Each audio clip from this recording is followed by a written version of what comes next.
Bądź wola Twoja, czyli święty Józef, ojciec posłuszny. Z Ewangelii według świętego Mateusza. Zbudziwszy się ze snu, Józef uczynił tak, jak mu polecił anioł pański.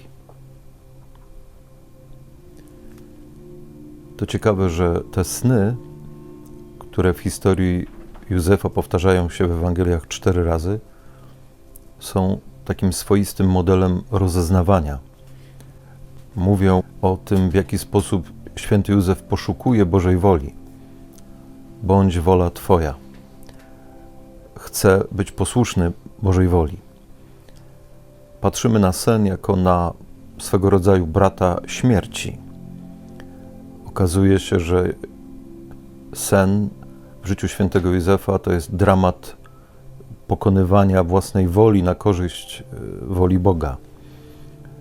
Ta walka ociera się o śmierć. To nie jest takie proste, zgodzić się na Bożą wolę. To wymaga dużo trudu, wysiłku, to jest dramat. I święty Józef za każdym razem wychodzi z takiego dramatu, z takiej bitwy zwycięsko. Ojciec, tak jak święty Józef, mówi o takich 4 zadaniach. I wszystkie one są związane właśnie ze snem świętego Józefa. Pierwsze zadanie, troska o życie poczęte. Widzimy, jak święty Józef przeżywa dramat, kiedy słyszy, że jego umiłowana jest w stanie błogosławionym. On nie spodziewał się tego dziecka.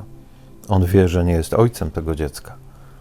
I dokonuje się w nim walka potężna, z której wychodzi zwycięsko. Przyjmuje Maryję i przyjmuje Jezusa. Więc troszczy się o to dziecko poczęte, o życie, które się pojawiło niespodziewanie. To jest rola każdego mężczyzny, każdego ojca. Bądź wola Twoja, mówi Bogu. Potem jest drugie zadanie. Pamiętamy, że musiał uciekać do Egiptu. Wziął Maryję, dziecko i uciekł do Egiptu. Udał się do Egiptu na emigrację. To też jest zadanie mężczyzny, aby troszczyć się o pracę, która nie rozbija więzi rodzinnych. Okazuje się, że Józef z całą rodziną wyjechał na emigrację. Tam pracował, musiał podjąć pewien wysiłek, ale cały czas był blisko swojej żony i blisko swojego dziecka. To jest wola Boża, aby w taki sposób rodzina funkcjonowała. Nie jest to proste. W dzisiejszych czasach wiemy, że są różnego rodzaju dylematy, jak to zrobić. Niemniej Słowo Boże zaprasza. I Józef wychodzi zwycięsko z tego snu, wychodzi zwycięsko, godząc się na Bożą wolę. Trzecie zadanie, które ma do wykonania ojciec, mężczyzna, to jest 3 sen Józefa. Możesz wrócić do Izraela. Wracaj do Izraela. Więc on wziął Maryję, dziecko i wrócił. Bierze dziecko, bierze odpowiedzialność za wychowanie dziecka. Troszczy się razem z Maryją o to, żeby Jezus właściwie się rozwijał. Idzie do domu Izraela, wraca do ojczyzny, troszczy się o jego wychowanie patriotyczne. Potem słyszymy, że idą do Jerozolimy, troszczy się o jego wychowanie religijne. To jest właśnie to kolejne zadanie. Wspólna troska z mamą o wychowanie dziecka. To nie jest proste. Czasem mężczyźni się z tego zwalniają. Nie chcą być odpowiedzialni za to, mówią, że to jest rola kobiety. Tymczasem Słowo Boże mówi, że wspólnie mają troszczyć się o rozwój dziecka, o wychowanie dziecka.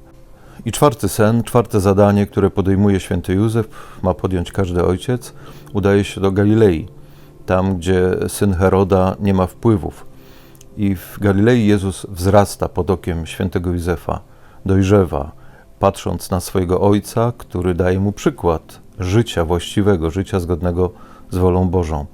A więc 4 zadanie ojca to dawać właściwy przykład. Dziecko uczy się, patrząc na swego ojca, w jaki sposób postępować. Łatwiej jest powiedzieć, zrób tak, bo ci każę, a trudniej jest powiedzieć, rób tak, jak ja robię. Jezus widział, co robi Józef i potem mógł go naśladować. I widzimy tego ślad choćby w świątyni, kiedy mając 12 lat mówi do Józefa, nie wiedziałeś, że powinienem być w tym, co należy do mego ojca, że powinienem wypełniać wolę Bożą? 12-letni Jezus widział to u swego ojca ziemskiego Józefa, jak troszczył się o to, żeby przez całe życie pełnić wolę Boga. To jest nasze zadanie.